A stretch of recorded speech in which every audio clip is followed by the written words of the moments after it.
గర్భస్రావంపై supreme నిర్ణయంతో చట్టంలో సవరణలు జరుగుతాయా? వివరాలు చిన్న విరామం తర్వాత చూద్దాం.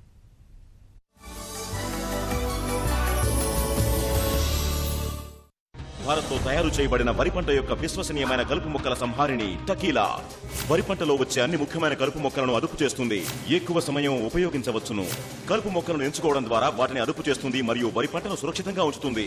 టకీలా పదునైన ఖడ్గం, కలుపు మొక్కల అంతం ఖాయం. టకీలా ఘరడా వారి నాణ్యమైన ఉత్పాదన. నమస్కారం. వార్తల్లో ముఖ్యాంశాలు. గతంలో లేని ధరలో బంగారు నగలు, 75,000 చదరపు అడుగులు, వేలాది డిజైన్. ఇప్పుడు విశాఖపట్నం ద్వారకానగర్ ఆర్టీసీ బస్టాండ్ దగ్గర గొప్ప ప్రారంభం. లలిత జ్యువెలరీ. పైగా దీని గురించి Lalitha jewellery chairman and managing director ఇలా అంటున్నారు: మీరు బంగారు నగలు కొనడానికి ముందు ఒకసారి లలిత జ్యువెలరీకి వచ్చి ధరలు చెక్ చేయండి. మీరు కష్టపడి సంపాదించే ₹1 విలువ మాకు తెలుసు. ఆంధ్రప్రదేశ్ లో ఇదే హాట్ న్యూస్.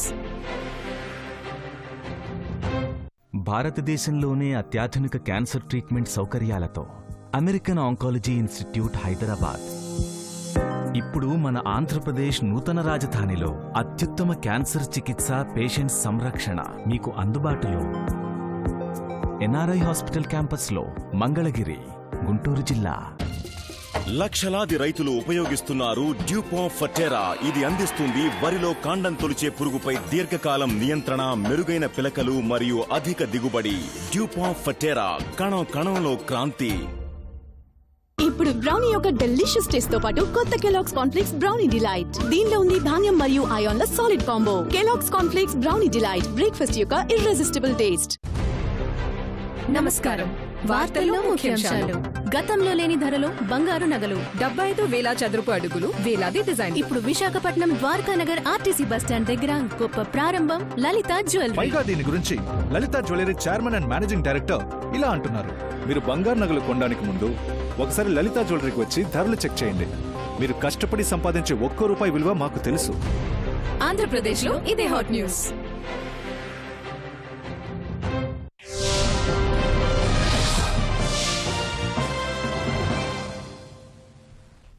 అమ్మతనం ఎంతో కమ్మనైన మాట. జాతి, కుల, మత, ప్రాంతీయ భేదాలు లేకుండా స్త్రీ జాతికి దేవుడిచ్చిన అమూల్యమైన వరం. సమస్య ఉన్న ప్రతి చోట దేవుడు కనిపించలేడు కాబట్టి ఆ స్థానంలో అమ్మను సృష్టించాడన్నది అందరూ చెప్పే మాట. అంటే దేవుడికి ప్రతిరూపం మాతృమూర్తి. అలాంటి అమ్మతనాన్ని పొందిన వారికి ఆ అపురూపమైన క్షణాలు ఎంత విలువైనవో ఆ తల్లికే తెలుస్తుంది. అయితే మాతృత్వపు మమకారాన్ని పొందాలన్నా సామాజిక పరిస్థితులు, ఆరోగ్య కారణాల వల్ల ఆ అనుభూతిని పొందలేని వారి పరిస్థితి ఎలా ఉంటుందో వాటిని అనుభవించిన వారికే తెలుస్తుంది. కడుపులో ఉన్న బిడ్డను చేతులారా ఏ తల్లి చంపేసుకోలేదు. కానీ అలాంటి పరిస్థితులు వస్తే ఏం చేయాలి? గర్భస్రావమే మార్గమా? అందుకు చట్టాలు ఏం చెబుతున్నాయి? గర్భస్రావానికి సంబంధించి సర్వోన్నత న్యాయస్థానం తీర్పు నేపథ్యంలో ఈ అంశం ఇప్పుడు చర్చనీయాంశంగా మారింది.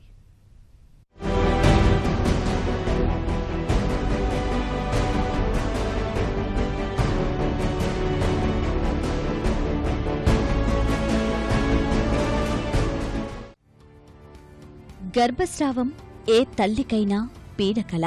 అనారోగ్య కారణాల వల్ల గర్భస్రావం జరిగితేనే తల్లడిల్లిపోయే మహిళలు గర్భాన్ని స్వయంగా తొలగించుకోవాల్సి వస్తే ఇంకెంత నరకయాతన అనుభవిస్తారన్నది ఆ బాధ పడిన వారికే తెలుస్తోంది. అయితే అనుకోని కారణాల వల్ల గర్భం దాల్చి తొలగించుకోవాల్సి వచ్చిన సందర్భాల్లో గర్భస్రావ వ్యతిరేక చట్టం కారణంగా ఆటంకాలు ఏర్పడుతుండటం కొందరి ప్రాణాల మీదకు తెస్తోంది. ఈ నేపథ్యంలో గర్భస్రావ వ్యతిరేక చట్టానికి లోబడి తాజాగా సుప్రీంకోర్టు తీసుకున్న నిర్ణయం ఇలాంటి వారికి ఊరటనిస్తోంది. చట్టంలోని ఒక నిబంధన కింద లబ్ధి చేకూరుస్తూ సర్వోన్నత న్యాయస్థానం ఓ అత్యాచార బాధితురాలికి ఊరట కల్పించింది. ఆమె గర్భంలోని 24 వారాల వయసున్న పిండాన్ని తొలగించుకునేందుకు అనుమతిచ్చింది.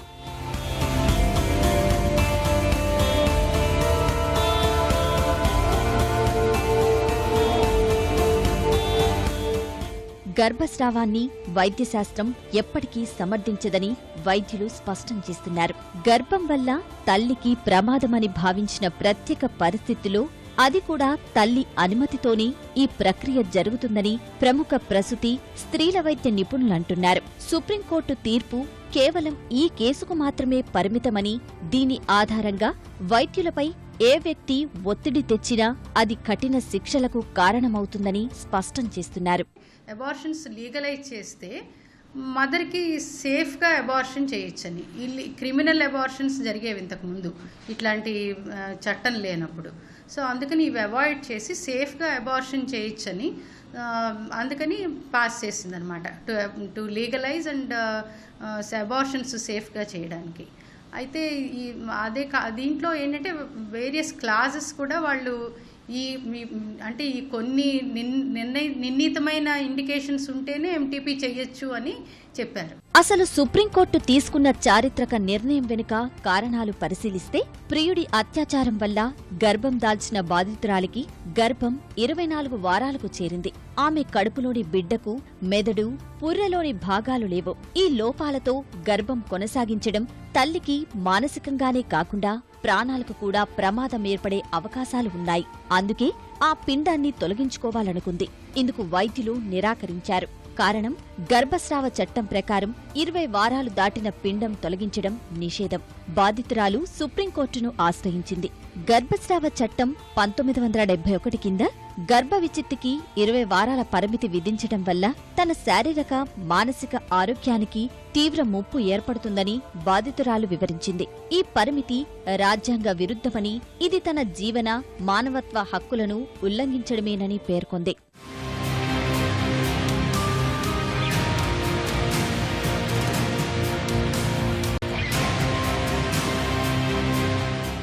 అంటేనే 20 వారాల ప్రెగ్నెన్సీ తీయడమే రిస్క్తో కూడుకున్నది కాబట్టి, సో ఇద్దరు గైనకాలజిస్టులు కలిపి చేయాలన్నది మాకు అక్కడ పాయింట్. ఇద్దరు గైనకాలజిస్ట్, ఒక గైనకాలజిస్ట్ చేసి ఇంకో గైనకాలజిస్ట్ కూడా సపోర్ట్ చేయాలన్నది పాయింట్ అక్కడ. సో 24 వీక్స్ అంటే ఖచ్చితంగా ఇట్స్ నాట్ సేఫ్ అండ్ ఖచ్చితంగా రిస్క్తో కూడుకున్నది. అండ్ మెడికల్ అసోసియేషన్ కూడా ముందు నుంచి 20 వీక్స్ వరే పెట్టుకున్నాము. 24 వీక్స్ అన్నది హ్యూమానిటేరియన్ గ్రౌండ్స్, మారల్ వాల్యూ ఇవన్నీ చూసి ఏదన్నా కూడా 24 వీక్స్ రిస్క్తో కూడుకునేది. సో ఏ అసోసియేషన్ ఉన్నా కూడా పేషెంట్ ప్రాణం కంటే ఏది ముఖ్యం కాదు. So 20 weeks is safe. 24 weeks in exceptional cases, ఏదైనా మేజర్ ప్రాబ్లం ఉన్నప్పుడు మనకి తప్పని పరిస్థితుల్లో రిస్క్ తీసుకుని ప్రాపర్ కన్సెంట్ తీసుకుని చేయడం ఇంకా తప్పని పరిస్థితుల్లో చేయాలి. పిటిషన్ను విచారించిన న్యాయమూర్తుల ధర్మాసనం వైద్య బోర్డు నివేదికను పరిశీలించింది. గర్భస్రావ చట్టంలోని సెక్షన్ 5 కింద బాధితురాలికి గర్భస్రావం చేయించుకునే స్వేచ్ఛ కల్పిస్తున్నట్లు పేర్కొంది. సుప్రీం తాజా నిర్ణయం కారణంగా గర్భస్రావ చట్టంలో సవరణకు ఉన్న అవసరాన్ని మరోసారి తెరపైకి తెచ్చినట్టయింది.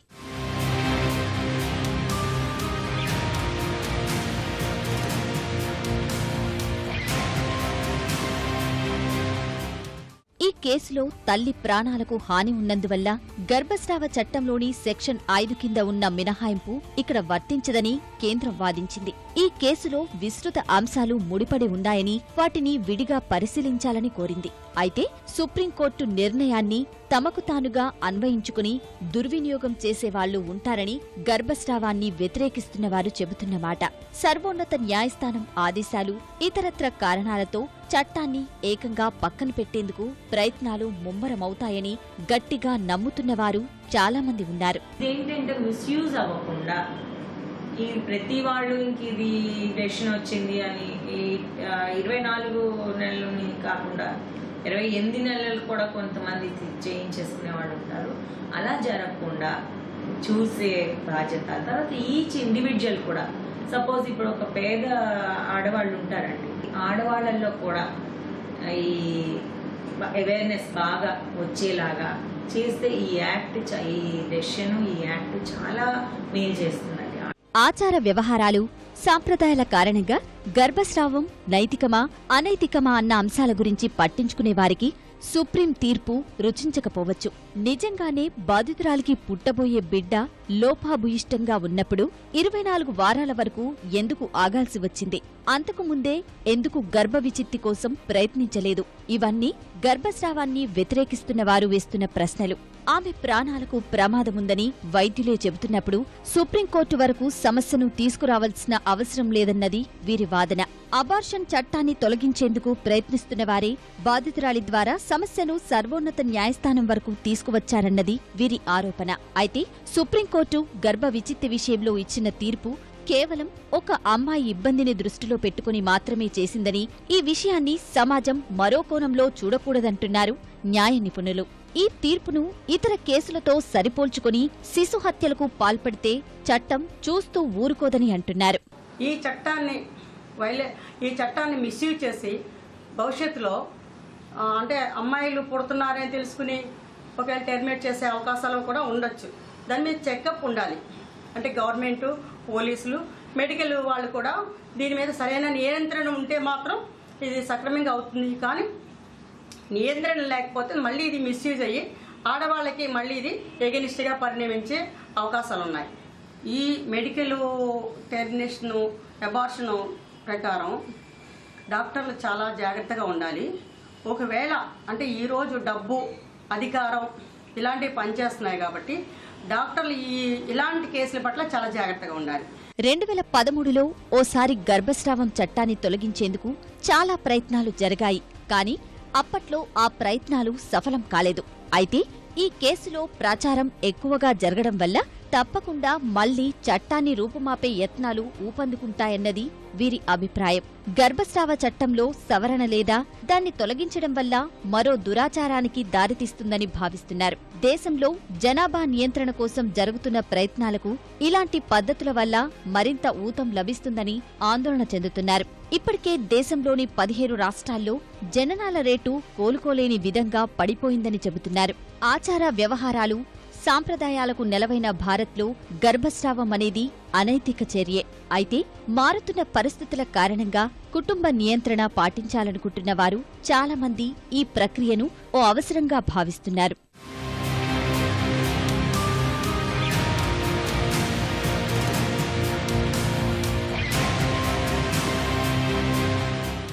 చదువుకున్న వారిలో చాలా మంది కెరియర్ కోసమో లేక అప్పుడే బిడ్డ వద్దనుకున్న వారు గర్భనిరోధక సాధనలు విఫలమైన సందర్భాల్లో గర్భస్రావం చేయించుకోవడం సాధారణం. నిరక్షరాస్యులైతే నాటు పద్ధతిలో ఇలాంటి ప్రక్రియలకు పాల్పడటం వల్ల ప్రాణాల మీదకే తెచ్చుకుంటున్నారు. ఇలా ఎప్పుడు పడితే అప్పుడు అవాంఛిత గర్భాన్ని తొలగించుకుంటున్నందువల్ల ఒక్కోసారి ప్రాణాల మీదకు తెచ్చుకునే పరిస్థితి వస్తోంది. దేశంలో అక్రమ గర్భ విచిత్తితో ఏటా 60,000 మంది తల్లులు చనిపోతున్నట్లు తెలుస్తోంది. అంతేకాదు ఒక్కోసారి లింగ నిర్ధారణ పరీక్షలు జరిపి పుట్టబోయేది ఆడబిడ్డో మగబిడ్డో ముందే తెలుసుకుని అవసరం లేదనుకుంటే ఆ గర్భాన్ని తొలగించుకునేవారు ఎక్కువే. ఇలాంటి భ్రూణహత్యలకైతే అంతే లేదు. ఏటా 7 లక్షల మందికి పైగా గర్భస్థ శిశువులను చిదిమేస్తున్నట్టు తెలుస్తోంది. ఎలాంటి పరిస్థితుల్లో అయినా వైద్యుల అనుమతి లేకుండా గర్భస్రావం చేయించుకునే అవకాశాలు లేవు. అనుకోని కారణాల వల్ల తలెత్తే అవాంఛిత గర్భాన్ని తొలగించుకునేందుకు ప్రస్తుత పరిస్థితుల్లో అనేక రకాల వైద్య విధానాలు ఉన్నాయి.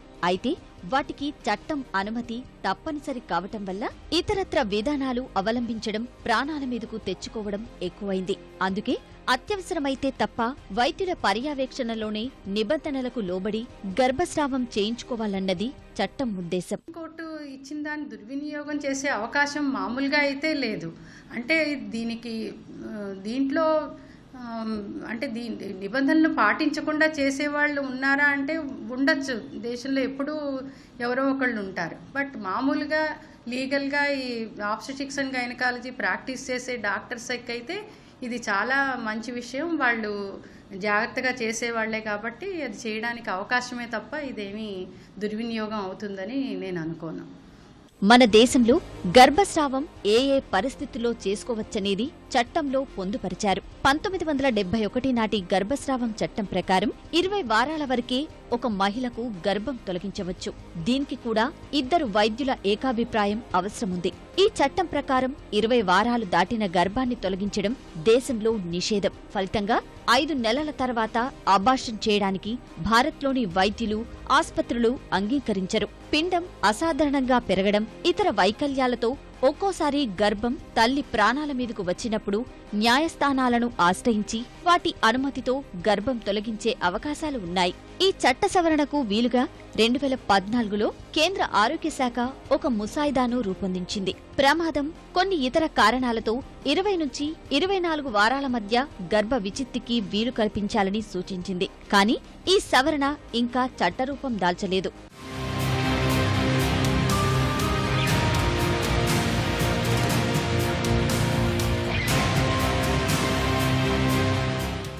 మన దేశంలో ఉన్న చట్టం ప్రకారం 20 వారాలు దాటితే అబార్షన్ చేసే అవకాశం లేదు.